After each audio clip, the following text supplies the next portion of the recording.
निधि, ये तुम अपनी सास से किस तरीके से बात कर रही हो? श्यामलाल जी ने कहा तो मालती जी बोली, और कैसे बात करें इन लोगों के साथ? हमारी बेटी को इतना परेशान करके रखा है, तो क्या उनकी आरती उतारेंगे हम?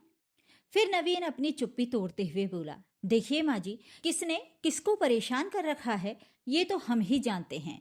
ऊपर से आप लोगों ने हमारे ही खिलाफ दहेज की झूठी शिकायत दर्ज करवा दी। ये बात सुनकर श्यामलाल जी की हैरानी का ठिकाना न रहा। उधर दीपा और सुमित भी हक्के बक्के खड़े थे। किसी को इस बारे में कुछ मालूम ही नहीं था। लेकिन हमने तो कोई शिकायत नहीं की, श्यामलाल जी ने कहा तो मालती जी बोली, शिकायत मैंने की है। मेरी बेटी पर हाथ उठाने की हिम्मत कैसे हुई इन लोगों की? तभी दीपा सबके लिए चाय बनाकर ले आई तो शांता जी ने कहा, देखिए भाई साहब, बहू तो आपके घर में भी है, क्या वो अपने ससुराल की जिम्मेदारियां नहीं संभालती? अगर हम अपनी बहू से यही अपेक्षा रखते हैं तो इसमें गलत क्या है? इस पर जो बातें उसने हमें सुनाई, उसे हम तो क्या, कोई भी सहन नहीं करेगा।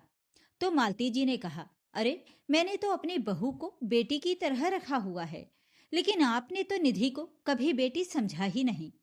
तो शांता जी ने हाथ जोड़ते हुए कहा, ठीक है बहन जी, सारी गलती मेरी है, पर अब आप बच्चों का घर बस जाने दीजिए, हमारी बहू को हमारे साथ भेज दीजिए। बहन जी, चाहते तो हम भी यही हैं कि हमारी बेटी अपने ससुराल में हंसी खुशी से रहे। अभी श्यामलाल जी बोल ही रहे थे कि मालती जी उनकी बात काटते हुए बोली, अरे लेकिन आप बसने कहाँ देती हैं मेरी बेटी का घर? आपके कहने पर ही नवीन उसे हर रोज मारता पीटता है। तो शांता जी ने कहा, मेरे बेटे ने निधि पर सिर्फ एक बार हाथ उठाया है, और वो भी तब जब उसने बदतमीजी की सारी हदें पार कर दी थीं। यकीन ना हो तो पूछ लीजिए अपनी बेटी से। तभी श्यामलाल जी बोले, मालती, निधि को उसके ससुराल वाले लेने आए हैं, तो उसे उनके साथ भेजना ही ठीक रहेगा।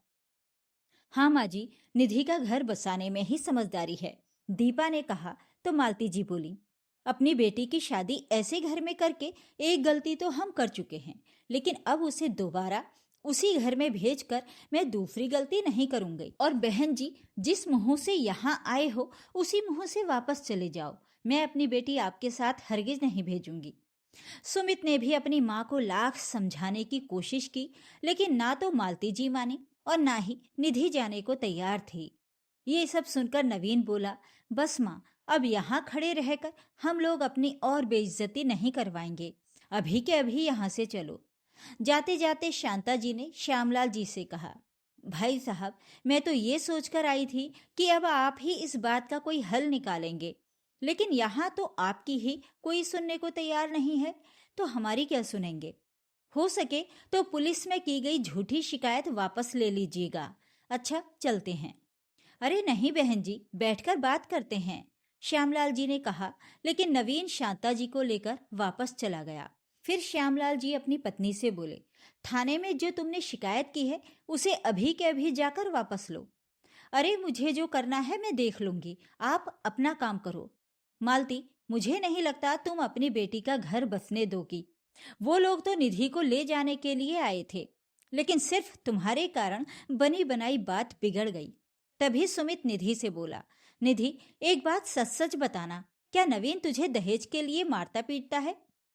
क्यों भाई, आपको मुझ पर यकीन नहीं है?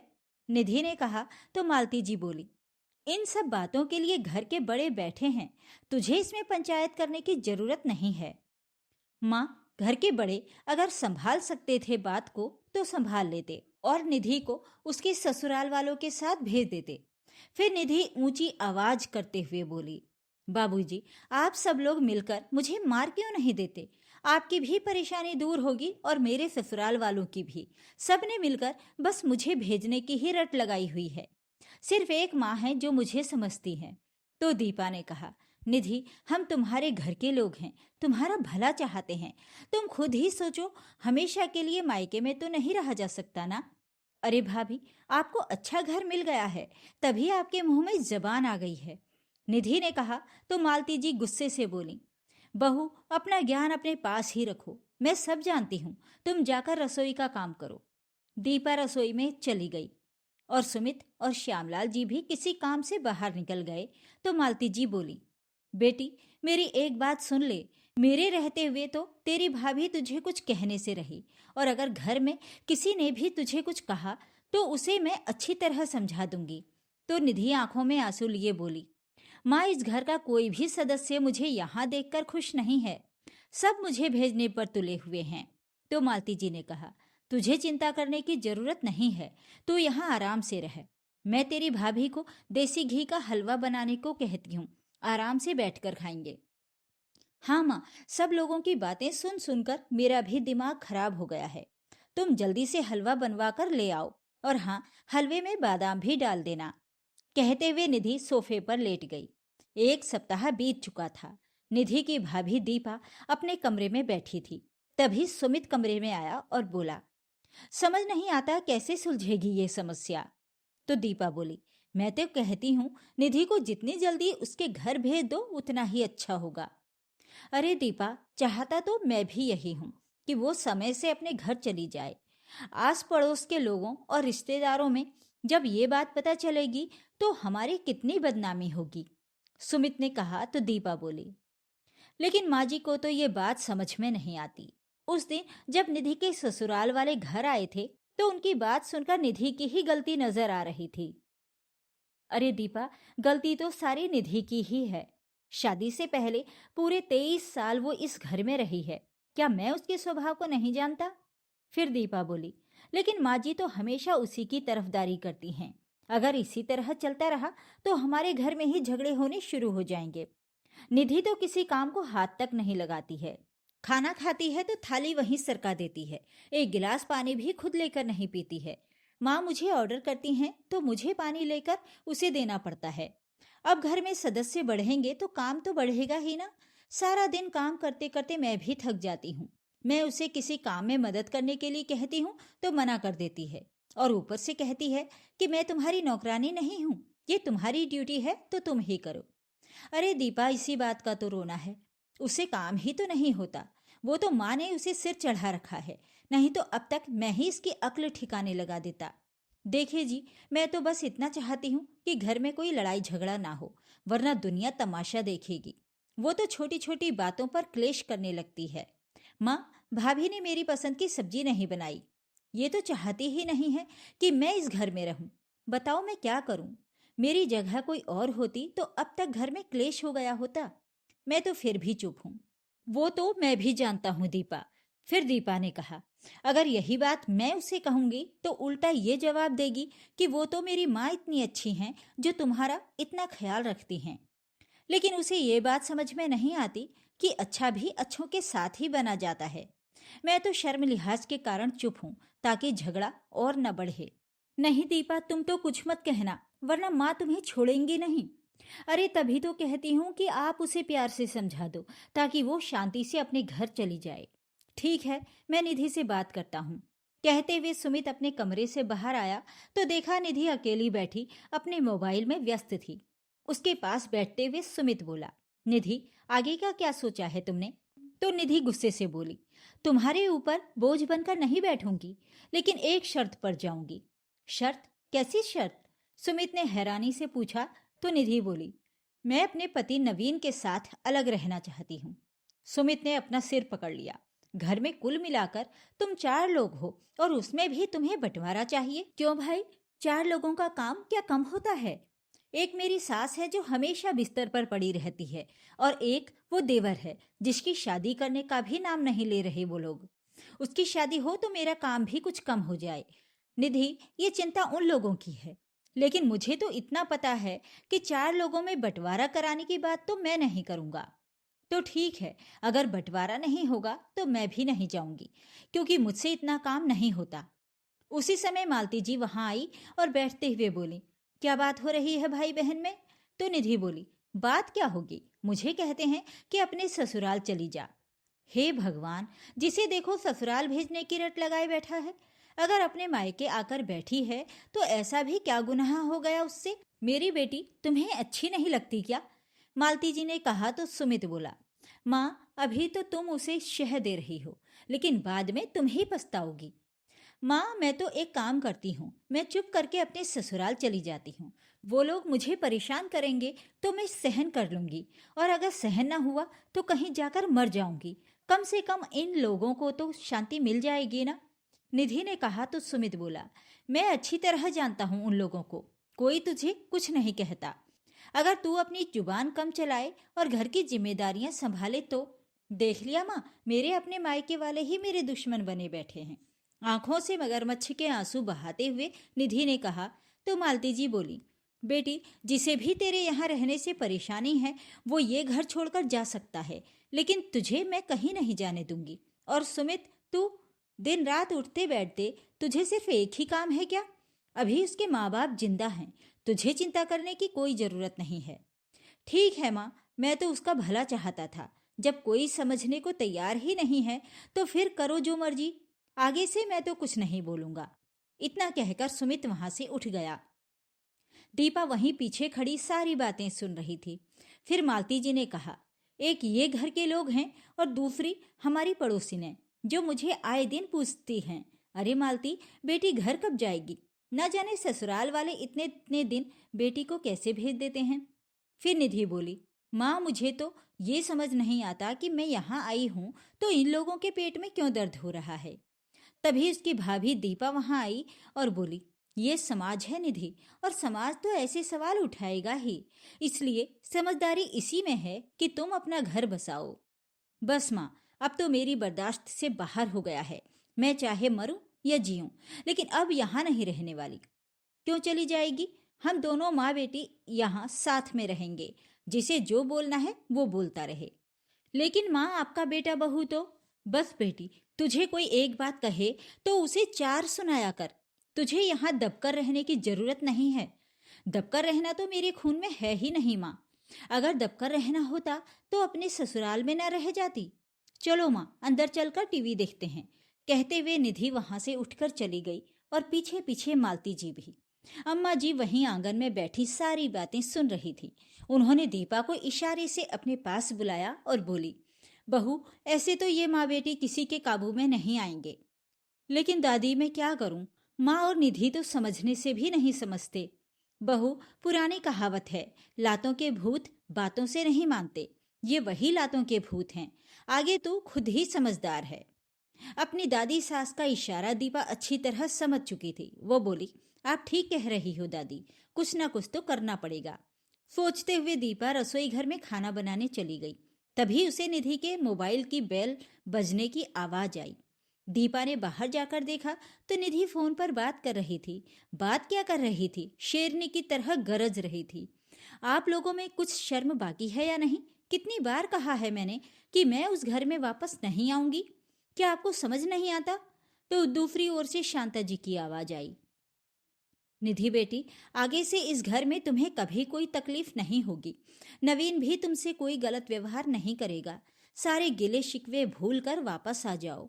फिर निधि के हाथ से फोन लेते हुए मालती जी बोली, बहन जी, अगर आप चाहती हैं कि मेरी बेटी वहां वापस आ जाए तो हमारी एक शर्त है। अगर नवीन मेरी बेटी के साथ अलग घर में रहे तो मैं अपनी बेटी को वापस भेजने को तैयार हूँ। आपसे और आपके छोटे बेटे से उसका कोई सरोकार नहीं होगा।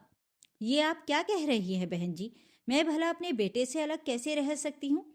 तो ठीक है, फिर रिश्ता तोड़ लेने में ही भलाई है। रखो अपने बेटे को अपनी गोद में बिठाकर। कहते हुए मालती जी ने फोन पटक दिया।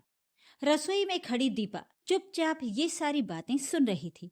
मन ही मन बोली, ये दोनों समझती हैं कि यही शेर हैं, लेकिन इन्हें ये नहीं पता कि कोई सवा शेर भी हो सकता है।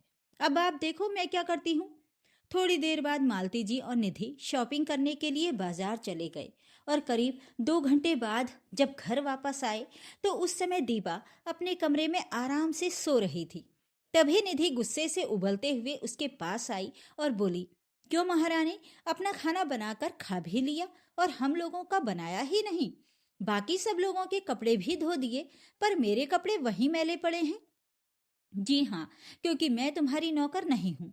अब से अपना काम खुद कर लिया करो। दीपा ने आंखें दिखाते हुए कहा। उसके ये तेवर देखकर निधि हैरान रह गई और फिर बोली, क्या इसमें नौकर वाली कौन सी बात हो गई? घर का काम है, वो तो तुम्हें करना ही होगा। निधि गुस्से से बोली तो दीपा ने कहा, क्यों? क्या तुम मुझे ये काम करने की तनख्वाह देती हो? क्यों? तनख्वाह किस बात की? तुम घर की बहू हो, काम तो करना ही पड़ेगा। अच्छा, तो क्या तुम किसी के घर की बहू नहीं हो? अपनी जिम्मेदारियों से भागकर तुम क्यों यहाँ आकर बैठ गई? अब से तुम अपना काम खुद करोगी, मुझ पर रौब जमाने की जरूरत नहीं है। अब अपनी जबान पर ताला लगाकर अपना काम करना शुरू कर दो। क्या हो रहा है ये सब? और दीपा बहू, तुम अपनी ननद से ये किस तरीके से बात कर रही हो? माँ जी, मैं वैसे ही बात कर रही हूँ जैसे करनी चाहिए। अब निधि इस घर में रहेगी तो उसे अपने काम खुद ही करने पड़ेंगे। अच्छा, अब मेरी बेटी घर का काम करेगी और घर की बहू दिन रात आराम फरमाएगी? अरे नहीं माँ जी, मैं भी काम करूंगी, लेकिन सिर्फ अपना और अपने परिवार का, घर में आने वाले मेहमानों का नहीं। अपनी भाभी के मुंह से ये बात सुनकर निधि का खून खौल उठा। तुम्हारी हिम्मत कैसे हुई मुझे मेहमान कहने की? ये घर तुमसे पहले मेरा है। जी नहीं, तुम्हारा घर वो है जिसे तुम छोड़कर यहाँ आकर बैठ गई हो। माँ, आपने अपनी बहू को कुछ ज्यादा ही सिर पर चढ़ा लिया है।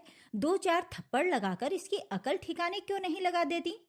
निधि ने कहा तो दीपा भी गुस्से से बोली, अच्छा, हाथ उठाना तो दूर, हाथ लगाकर भी देखो। अभी के अभी 100 नंबर पर फोन लगाती हूँ और शिकायत करूंगी कि मेरी सासू माँ और ननद दहेज के लिए मेरे साथ मारपीट करते हैं। फिर पता चलेगा किसकी अकल ठिकाने आती है। इसी समय श्यामलाल जी और सुमित भी घर पहुंच गए। लड़ाई सुनकर जैसे ही श्यामलाल जी कमरे के अंदर जाने लगे, तभी सुमित ने उन्हें रोक दिया। बेटा, अंदर जाकर मामला सुलझाना पड़ेगा, नहीं तो घर का नाश हो जाएगा। अरे पिताजी, घर का नाश तो पहले ही हो रखा है, अब सुधरने का समय है। आप बस यहीं खड़े रहकर देखते जाइए। फिर मालती जी बोली, क्या हमने कब मांगा तुमसे दहेज? तुम हमारे खिलाफ झूठी कंप्लेंट दर्ज करवाओगी? हाँ, तो क्यों नहीं, आखिर ये सब कुछ मैंने आपसे ही तो सीखा है। ये बात सुनते ही मालती जी अपनी बातों में मिश्री घोलते हुए बोली, अरे बहू, घर में यूं छोटी मोटी बातें तो चलती रहती हैं, उन्हें आपस में बैठकर सुलझा लें तो ही अच्छा है। अच्छा माँ जी, ये ज्ञान की बातें तब कहाँ गई थीं जब निधि के ससुराल वाले यहाँ उसे ले जाने के लिए आए थे? दीपा का जवाब सुनकर मालती जी और निधि निःशब्द खड़ी रह गईं। दीपा बोली, चलो अब दोनों जल्दी से घर के काम में लग जाओ, बहुत आराम कर लिया। तो इसी समय श्यामलाल जी और सुमित अंदर आ गए। चल बेटी निधि, हम दोनों मिलकर काम कर लेते हैं, मालती जी बोली तो निधि ने कहा, माँ, अपना काम आप देखो, मैं तो अपने घर वापस जा रही हूँ। बाबूजी, आप अपने दामाद को फोन लगा दीजिए कि वो आकर मुझे ले जाए। हाँ बेटी, ये तूने बिल्कुल सही फैसला लिया है, मैं अभी नवीन को आने के लिए कहता हूँ। कहते हुए श्यामलाल जी ने नवीन को फोन लगाया तो दूसरी ओर से जो बातें उन्हें सुनने को मिली, उनकी हैरानी का ठिकाना न रहा। फोन रखते हुए वो बोले, मालती, एक बात तो बताओ, क्या कल शांता जी का फोन आया था? फोन तो आया था, निधि को वापस आने के लिए कह रही थी। मालती जी कुछ बोल ही नहीं पाई और नजरें चुराकर यहाँ वहां देखने लगी। तभी श्यामलाल जी ने अपनी पत्नी के मुंह पर एक जोरदार तमाचा रसीद कर दिया और बोले, तुम माँ हो या दुश्मन जो अपनी बेटी का घर बसने ही नहीं देना चाहती? हमारे घर से बेइज्जत होकर जाने के बावजूद उन्होंने फिर से फोन किया और उनके सामने तुमने एक नई शर्त रख दी कि पहले घर का बंटवारा करो, फिर हमारी बेटी वापस आएगी। उसी समय निधि बोली, अरे बाबूजी, अब मैं जा तो रही हूँ, फिर माँ का कसूर क्यों निकाल रहे हैं? तभी एक और झन्नाटेदार थप्पड़ निधि के गाल पर पड़ा।